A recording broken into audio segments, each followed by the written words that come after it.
नमस्कार। 26 जनवरी यानी हमारा गणतंत्र दिवस। हम सब इस दिन को बड़े जोश और गर्व से मनाते हैं। पर एक सवाल है जो शायद कभी-कभी मन में आता होगा।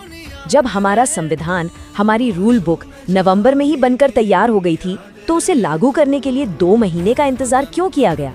खास तौर पर 26 जनवरी की तारीख ही क्यों चुनी गई? चलिए आज इसी के पीछे की पूरी और दिलचस्प कहानी जानते हैं। तो सवाल बिल्कुल साफ है। आज़ादी तो हमें 15 अगस्त 1947 को मिली, तो फिर ये 26 जनवरी की तारीख में आखिर ऐसा क्या था? क्या खास बात थी इस तारीख में जो ये रिपब्लिक डे बन गई, हमारे देश के सबसे बड़े दिनों में से एक? आइए इसी गुत्थी को सुलझाते हैं। देखिए, इस पूरी कहानी को समझने के लिए हमें 3 अलग-अलग सालों में जाना होगा। 1930, 1947 और फिर 1950। ये तीनों साल जैसे एक कड़ी में जुड़े हुए हैं। इन्हीं में हमारे सवाल का जवाब छिपा है। तो चलिए समय में थोड़ा पीछे चलते हैं और इस सफर को शुरू करते हैं। और हाँ, इस कहानी की शुरुआत, जैसा कि ज्यादातर लोग सोचते हैं, 1947 या 1950 से नहीं होती। नहीं, इसकी जड़ें तो और भी गहरी हैं।